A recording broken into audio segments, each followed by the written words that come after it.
Good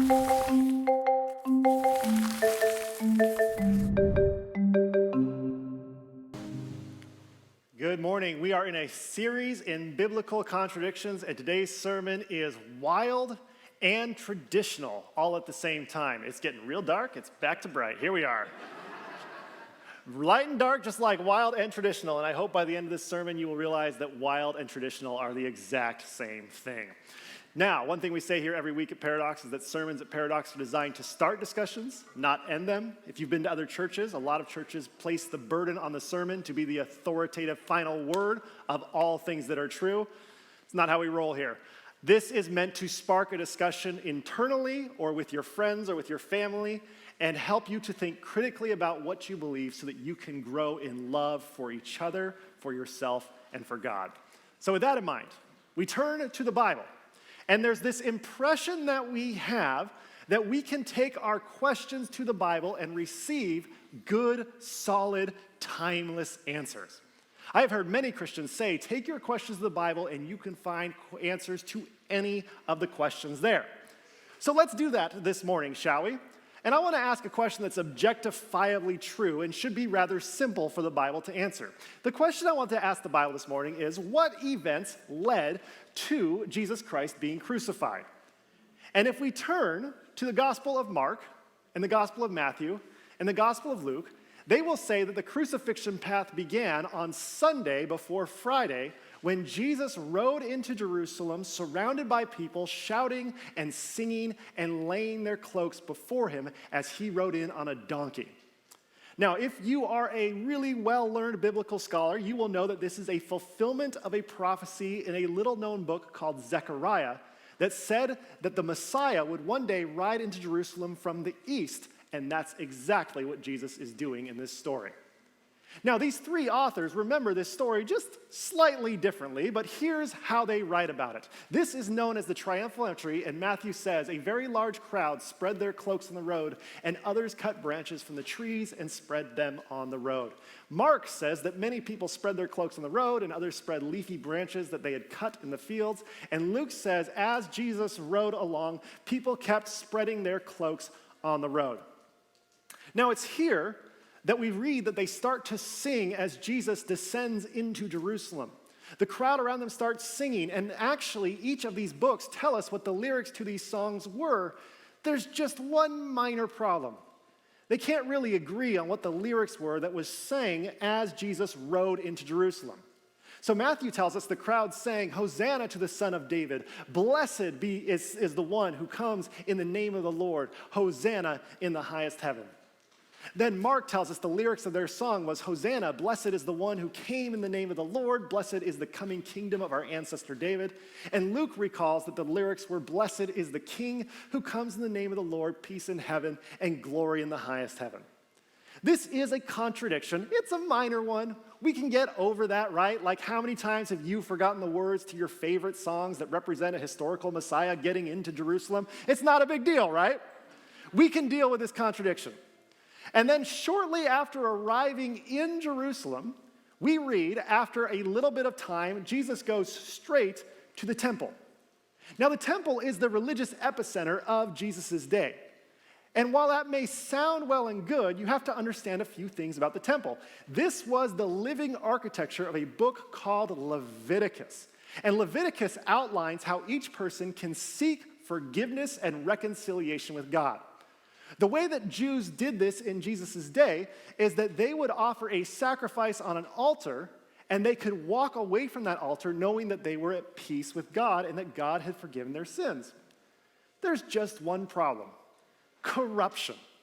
And the corruption looked something like this. The priests who ran the temple said, "Hey, we're going to make a new rule that's not in Leviticus. This new rule is animals that the temple sells to you. Yeah, we're going to sell you animals that you can offer on the altar. Don't bring your own."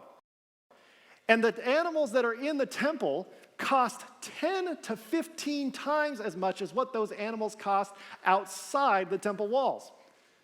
Have you ever been to an airport and had to pay $22 for a peanut butter and jelly sandwich? That's exactly what's happening here. To add to the layer of corruption, We also have a high priest who oversees all of this. Now, this high priest was not democratically elected, but rather the high priest came from a wealthy family. He then went to Rome and purchased the office of being the high priest, and he got to oversee where the profits went from jacking up the prices on the animals inside the temple walls.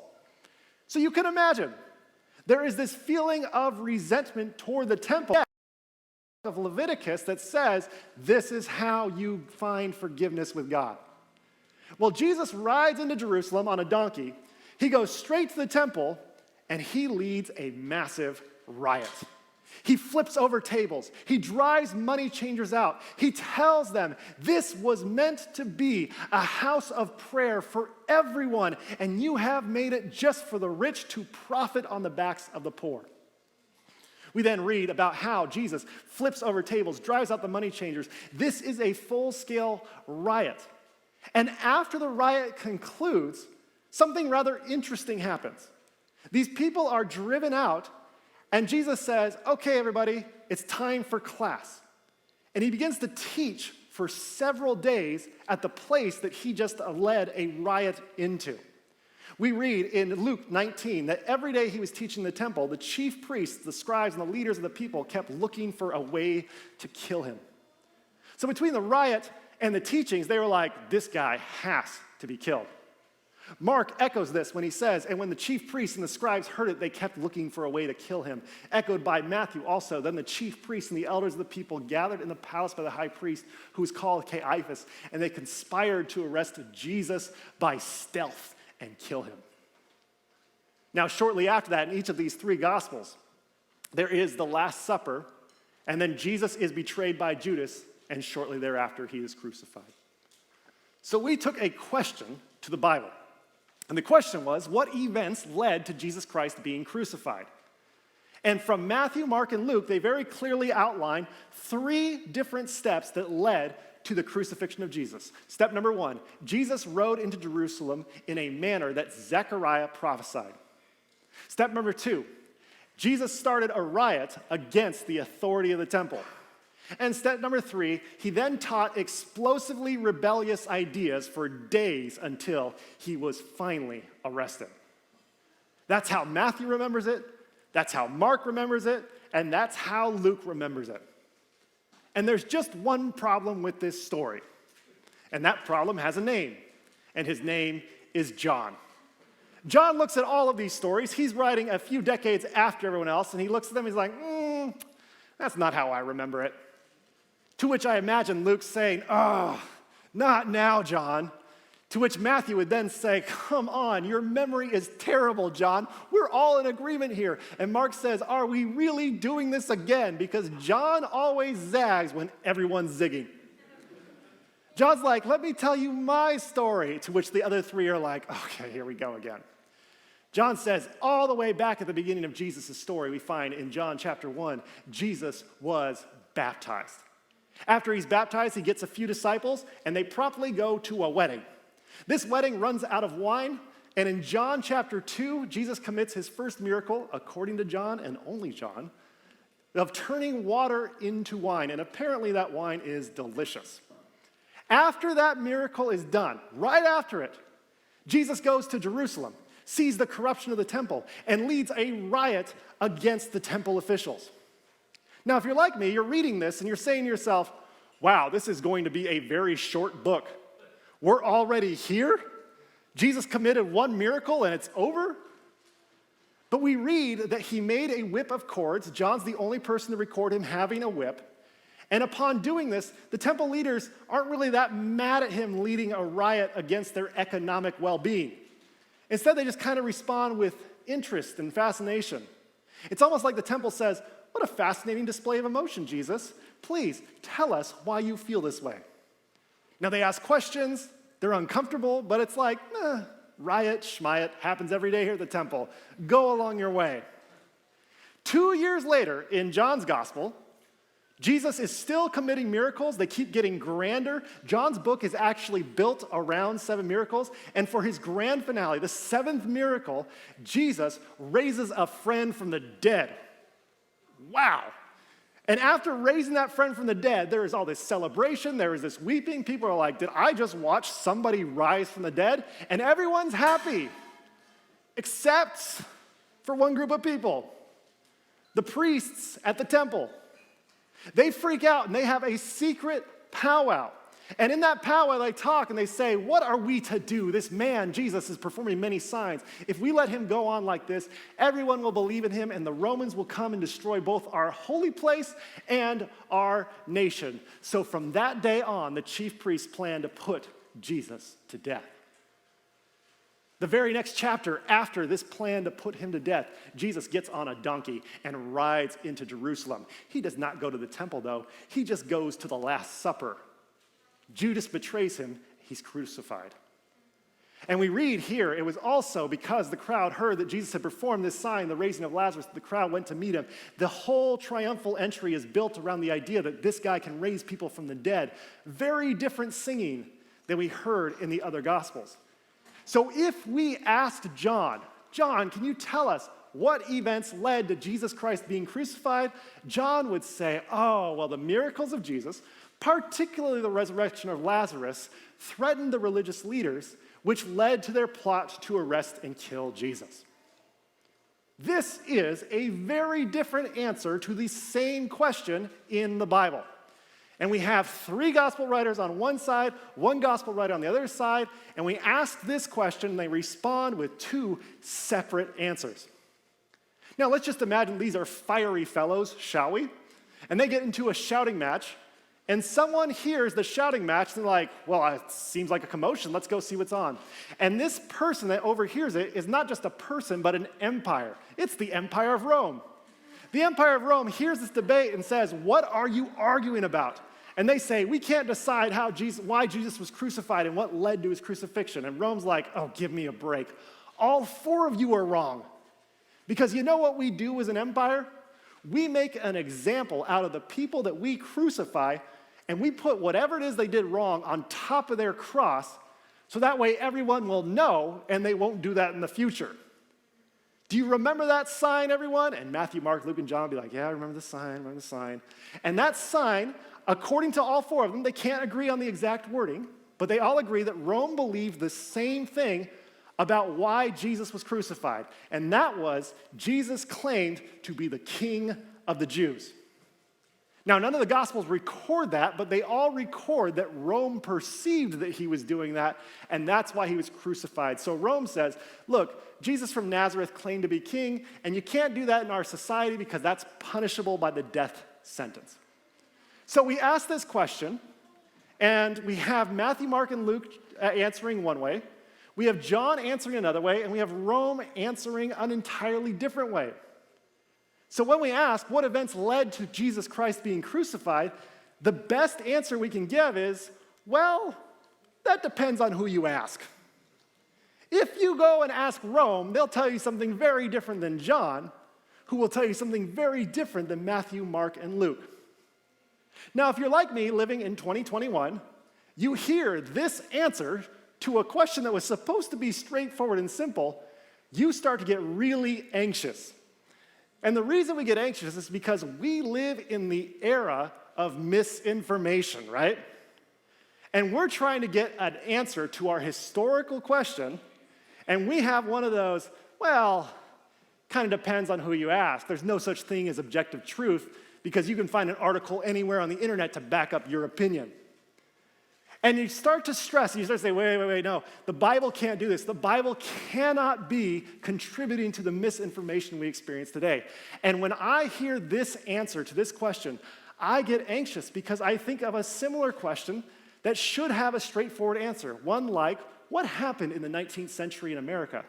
What was it that the Civil War was fought over? Did we fight it over the institution of slavery? And while there is genuine consensus among almost every scholar, every historical scholar in America, there is still a growing people that will say, that depends on who you ask. No, that doesn't depend on who you ask. The answer is yes. There is mountains of documents showing how the Civil War was fought over the institution of slavery first and foremost. And if anyone feels that it's states' rights, the question we have to ask is, a state's right to what? Own slaves. So, was the Civil War fought over the institution of slavery? Yes. It does not depend on who you ask. However, when we go back to this question, I look at this answer and I say, well, that actually works for this question. And it's here you could say, you're a hypocrite, and I would say, I've never claimed not to be. Because the question we have to ask is, why is this an acceptable answer for the events of the crucifixion, but an entirely unacceptable answer for the American Civil War? That's a question I want us to think about this morning. And to answer that question, I want us to all imagine that we're taking a trip to the marvelous land of Washington, D.C. Has anybody here been to Washington, D.C. before? Yes, several people have been to Washington, D.C. There are museums everywhere, right? You can't go more than 5 feet without getting to another museum, particularly in this area known as the Smithsonian.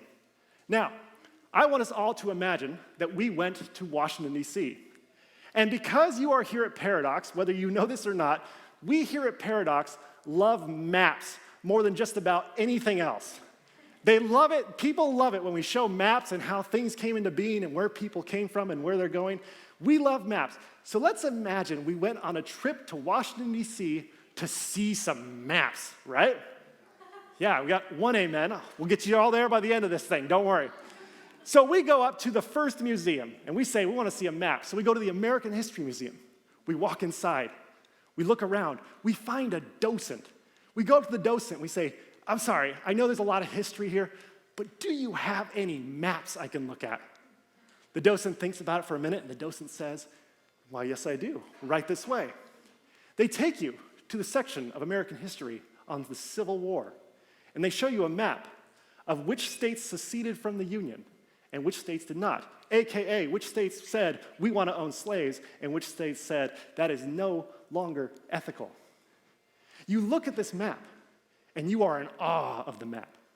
After all, you think about how much conflict, how much white supremacy, how much anger, how much hatred is bound up in this map. And you look at the fact that people were willing to die to oppress others, all in the name of what they thought was their God-given right, and they use religion to prop it all up. And it's a bit overwhelming for you, right? But at the same time, you know that you need to learn this story so we don't repeat the same mistakes later. So you sit there in a kind of frightened and excited reverence for just a moment. After that moment, you turn to the docent. You say, thank you very much. And you walk back outside. You then look around for another museum, and you see this museum, the Air and Space Museum. You walk inside the Air and Space Museum, and you see another docent. You walk up to them and say, excuse me, I love maps. Do you have any maps here at the Air and Space Museum? The docent thinks about it for a moment and says, why, yes. Yes, we do, right this way. And he takes you to the exhibit on satellites, and there is a satellite image of the United States of America. And as you look at this piece of technological wonder, you think to yourself, wow, isn't it wild that human beings have lived on this planet for a very long time, and only very recently have we had the privilege to see how we live from that far up. This tells us so much about what life is here and how we are and who we are and our place in this planet. And wow, it's just an honor to be able to take this in. So you sit there for a moment in reverence. And after that moment has passed, you turn to the docent and you say, thank you so much. And you walk back outside. You then walk down the mall and you come across this building. This building I had no idea existed before this week. This is the Smithsonian Postal Museum. The history of the post office is encased in this building. And you walk into the Postal Museum and you say, there's a docent. Docent, is there any maps here in this museum? The docent doesn't even hesitate here. He's like, oh, this is one of our proudest exhibits here at the Postal Museum. We have a map from the late 18th century, just a couple decades after this country was founded, that shows our first postal routes and how we got mail from one end of the country to the other. And you look at this time warp, And you look back at how sophisticated this is, and you realize this is challenging a lot of your preconceived notions about what technologically advanced is. Because they all figured this out without computers, and you say, how much do I rely on my computer to get down the street to order coffee? A lot. And you sit there in reverence for a moment. And when the moment passes, you turn to the docent and you say, thank you very much. And you walk back outside. You then find this building, the Library of Congress. You walk in, there's no docents, instead there's librarians. You walk up to the librarian, you say, excuse me, I love maps. Do you have any maps? The librarian knows exactly where to go. They don't even really acknowledge you, they just start walking. They walk down the hall, they take you straight to an atlas, and they show you a map of the highway system. You then turn the pages and you realize how much infrastructure it takes to build a highway system and how easy it is to take a map like this and figure out how to get from Texas to Ohio and back. And you say to yourself, what a remarkable piece of technology that is held here on a piece of paper. For just a moment. And after that moment passes, you turn to the librarian, you say, thank you very much, and you walk back outside. Now, the day is getting late, but you realize you have time for just one more museum. So you go back to the Smithsonian, you find the American Art Museum, and you walk inside, and you turn to a docent and you say, is there a map here in the Art Museum? The docent doesn't take you anywhere because this is front and center. The proudest piece of art they have to display is a map of the United States by an artist named Pike. It's called Electric Superhighway, and it looks like this. He's like, there's the map right there. Now you notice that each of the states is composed of video screens. Those video screens change based on what's going on, and they communicate kind of what the state is experiencing at that moment, and it changes quite frequently. So you sit there, and you think to yourself, wow, I've seen a few maps today, but no maps are like this map. This map's something else entirely. I'm not even sure I understand it, but I think I'm supposed to, so I'll pretend that I do. And you take in electronic superhighway knowing that this is a unique expression, and there's probably no other map in the world that exists like this one. And after that moment, you turn to the docent, you say, thank you very much. You walk back outside, and you sit on a bench.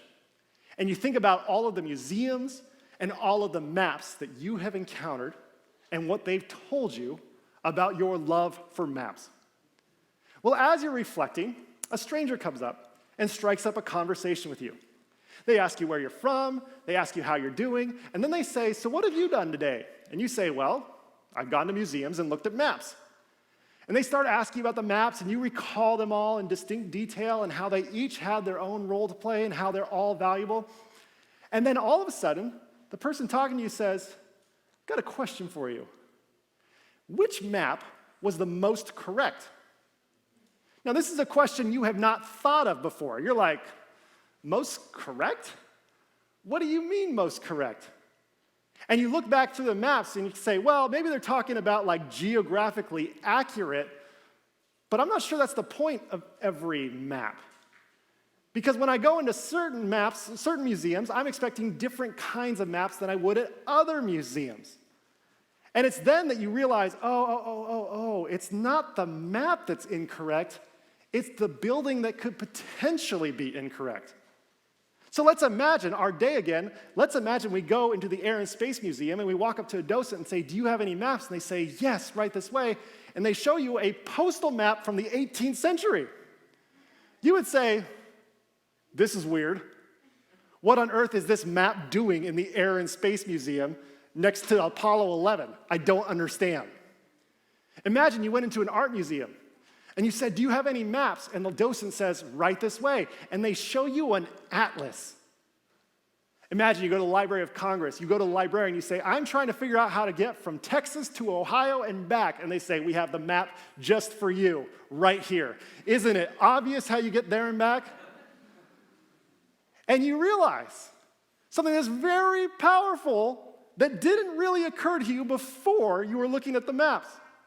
The museum housing the map impacts the experience with the map.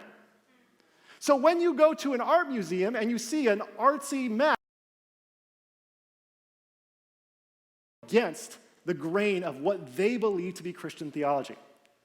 Now, throughout the first 300 or 400 years of the church's history, you find all kinds of lists of books of the Bible. Some are close to accurate, some are totally accurate, but it's somewhere around the 4th or 5th century CE that the 27 books we have today were widely accepted in Christianity as the biblical New Testament. So, 300 to 400 years after Christ lived is when they finally said, these are the 27 books. And it wasn't a moment where it was like, yesterday we don't have it and today we do. It's just everyone kind of accepted it because those books had been in circulation so much. So somewhere in that gap, there was this decision made by all sorts of different communities and councils and individuals that when it came to telling the story of Jesus, we shouldn't just use one gospel, but we should use 4. And they said to themselves, you know what? This one, John, is kind of weird compared to the other 3, but there's something missing if we don't include it. And it's here that the church is way more progressive than you or I think it is when we look back 2,000 years ago. Because the early church felt that multiple imperfect human perspectives more fully portrayed the life of Jesus than a singular, unified, authoritative narrative. This is wild, because they could have said, well, John is right and the others are wrong, and just included John, but they said, no, sure they're different, but it's better when we include all of the perspectives. Now, when we talk about multiple imperfect human perspectives, I have to ask you, what does that look like architecturally? That, my friends, is an art museum, not a history museum. Let's not get those confused, shall we? Imagine you went to an art museum and they told you, hey, we have an art exhibit right now. There are 4 different artists from around the world who have depicted through their art the life of Jesus Christ.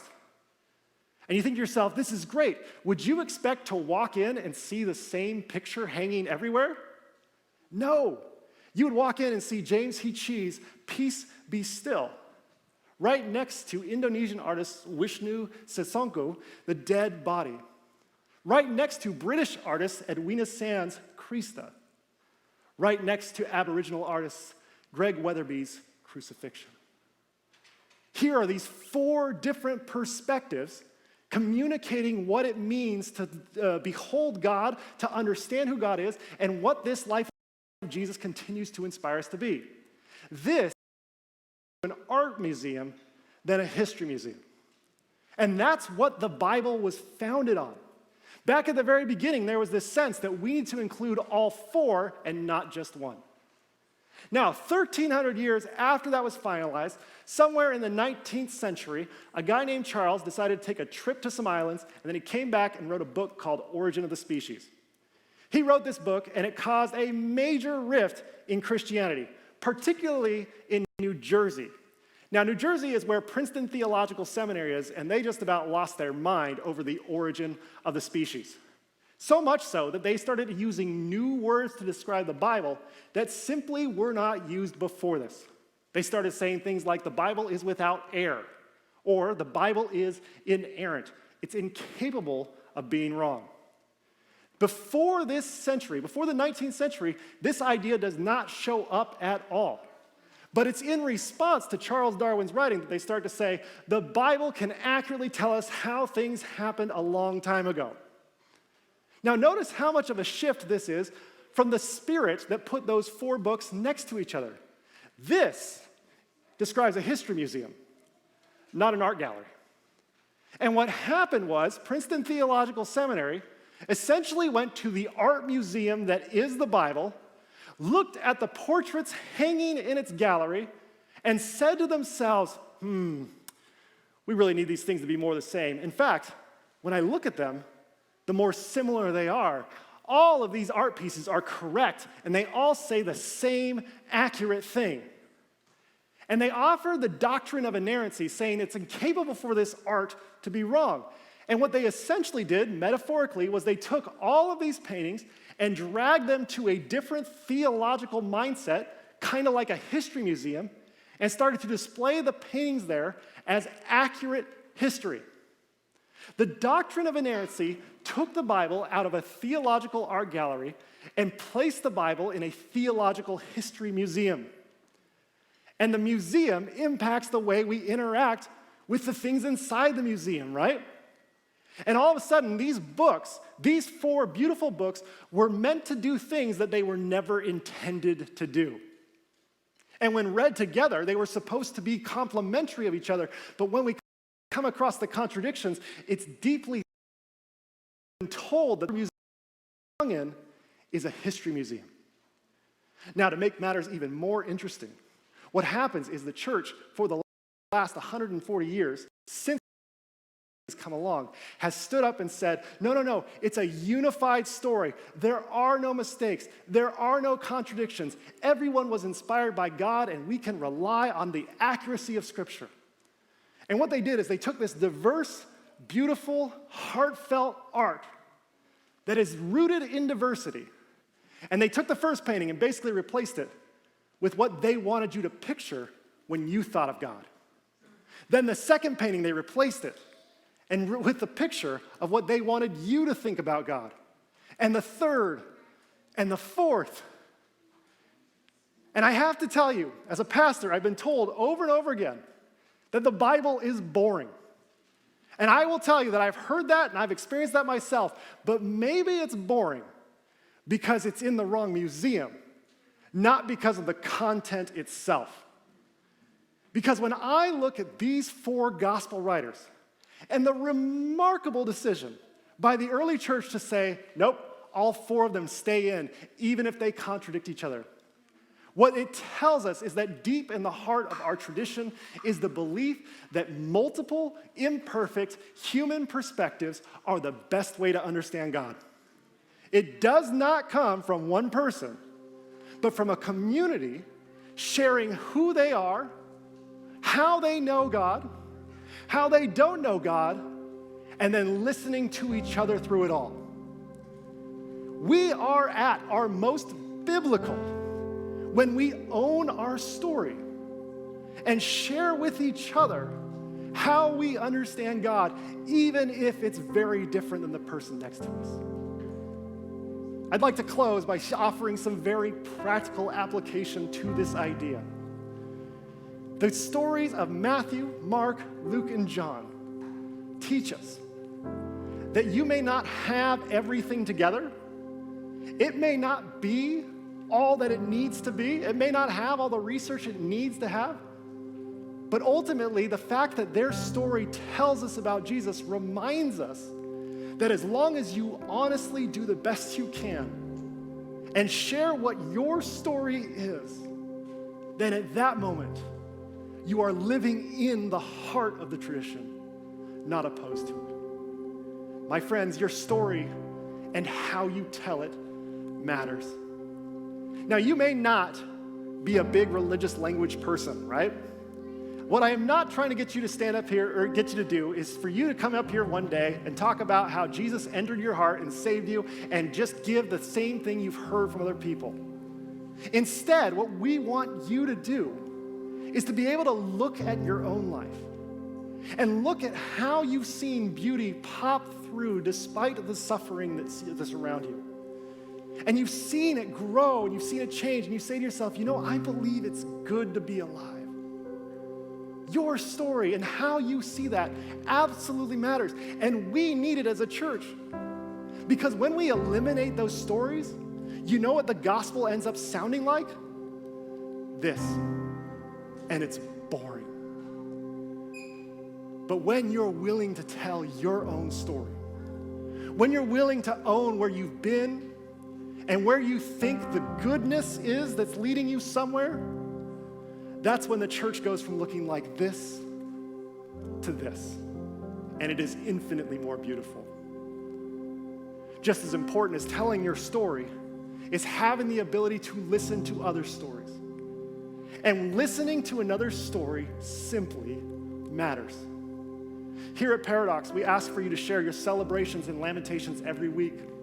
We do that because we want you to get comfortable sharing your story, how you've seen God in the good times and how you've experienced the absence of God in the bad times. Not only that, but we hope that as these are shared, that you start to see how other people are seeing God in the good times and experiencing the absence of God in the bad times. And it's when we listen and tell our stories and we speak honestly rather than give the party line, that the church moves once again from this to this. My friends, the world is a big place. And there are days that it may feel like no one cares about your existence.